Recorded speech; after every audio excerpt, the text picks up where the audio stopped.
Markets are coming off a very strong 2024, but can that run continue? Of course, a new administration in the States on the horizon.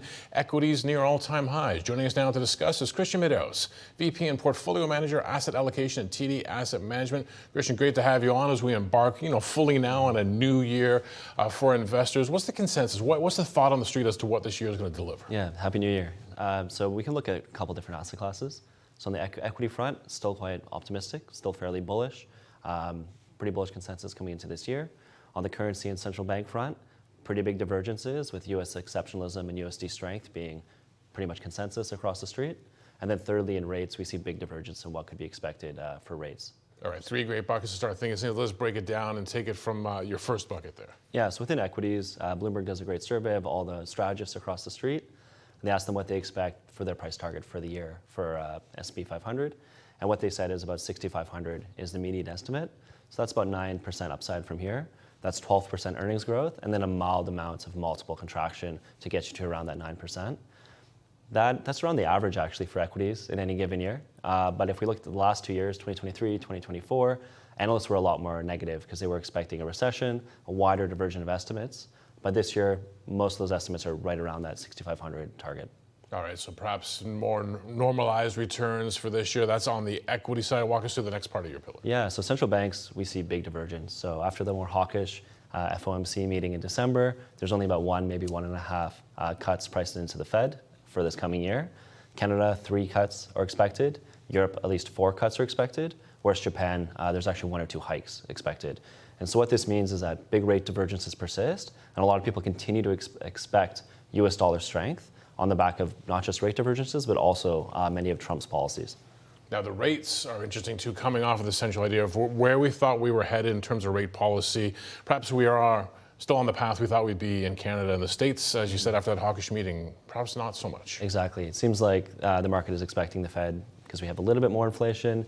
The labor market was a lot stronger in the back half of the year than we maybe expected after some of those meetings in the summer.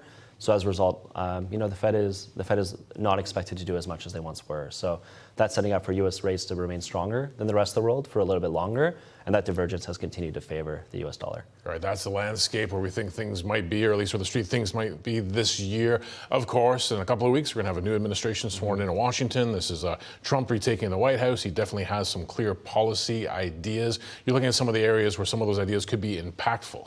Yeah, exactly. So there's 3 main catalysts for next year. One is Trump's policies. The second is, I call it self-help for the rest of the world. And then the third would be global central bank policy. So if we step into the first one, Trump's policies, there's 4 ones that we need to watch for. First off is immigration. He wants to close the border, restrict immigration, perhaps even deport people. The labor market already is super tight in the US, so this could result in a bit of inflation depending how far he goes on that policy. The second one would be deregulation, especially in energy, financials, but really across the board. That would be positive for growth and animal spirits. The third is fiscal policy. He proposed continuing his tax cuts from 2017, maybe doing a bit more. That naturally would be pro-growth, maybe pro-inflationary, but the margins of majority that they won in the Congress are razor thin, so it's going to be tough to see what he can get passed. So that'll be interesting to watch this year. And then lastly is trade. That's the big one that everyone's concerned about. He's mentioned a whole bunch of tariff policies. If he takes it to the extreme, that could be inflation creeping up. It could also be growth negative. If he does a little bit less than expected, maybe there's a bit of a relief for markets. So those are the 4 big policies to watch from the Trump administration. That's the Trump side, and we'll be talking about that obviously quite a bit this year. Global self-care, this one intrigues me. What are we talking about here? So start of the new year, people make resolutions, especially if you're maybe negative about some aspects such as fitness or whatever it may be. It's the same for a lot of the rest of the world. U.S. exceptionalism has prevailed. U.S. assets have strongly outperformed, especially equities and the U.S. dollar. But other countries have done a lot worse. So if you look at China, growth has really been slow. Deflation has been a theme. Canada growth has also been slow, especially on a per capita basis, and the same for Germany. Those are just 3 examples, but that's pervasive across the world. So what we're seeing is, and the big question for next year is, can they pass policies to kind of turn things around? So China, they mentioned a lot of stimulus last year, but it wasn't quite enough to get things going. But there's more to announce. They have another big meeting in March, but we'll see what the next policies might look like. Germany, they've been suffering from super low growth, but constitutionally, they're not really allowed to spend that much fiscally. They have a debt break. But they have an election coming up in February, and the new parties that may win may choose to change things, and they might finally get some fiscal spending. Could that kind of kickstart Europe a bit next year? That's something that we'll have to see. Then lastly, Canada, as we all know, has been very slow on a per capita basis. But when we've got the headlines today about Trudeau resigning, there's going to be an election, most likely in the spring, and that will bring in a new party, almost certainly. And what do those policies look like? Does that kickstart Canadian growth again? So that's the global self-help theme. Does the rest of the world do anything to kind of improve their lot and maybe start to perform well against the U.S.? Right, so with Trump and his key areas, global self-care, this is a lot, obviously, for central banks to try to see how does that play through the economy, what does it mean for them. It's been a bit Goldilocks in terms of them being able to take down inflation without, as you said, we avoided the recession. With all this divergence, how do you view the central banks? Yeah, exactly. So inflation has been trending towards their targets and across the board. That's allowed them to cut, ease off on policy.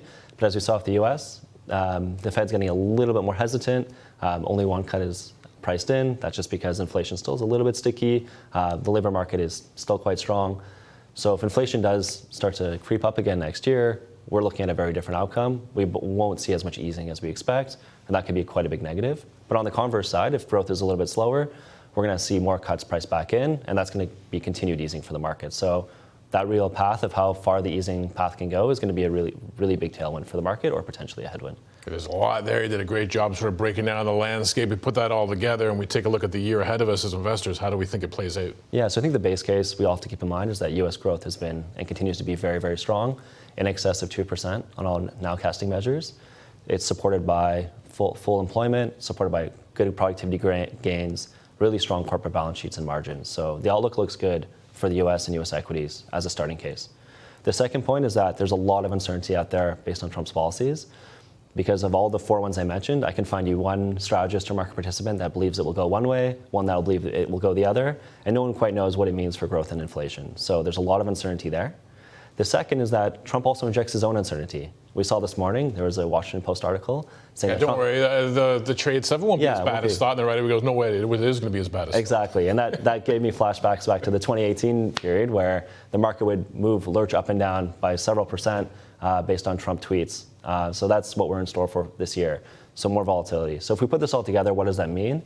I think it means that if we can get a resolution of that uncertainty, we have a better sense of what his policies will look like, and maybe they're not as bad as feared. There's actually even more upside for markets. I think a lot of strategists are concerned that we've had 2 years of positive 20%. That rarely happens. Usually the third year is worse.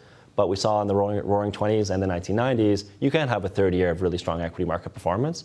But I think that requires markets to have what they crave, which is some degree of certainty and lifting of uncertainty. On the flip side, if we don't get that, if the policies from Trump are really erratic, if we don't get that certainty, we're looking at a very choppy year next year, and maybe returns will be a little bit more mediocre. And then just the last point to expect for next year is that the U.S. dollar... Next year or 2025? What year are we in? We're in 2025 now. We're in 2025. Yeah. is U.S. dollar and international markets, I think, is such a key consideration. U.S. dollar has been so strong, such a consensus long.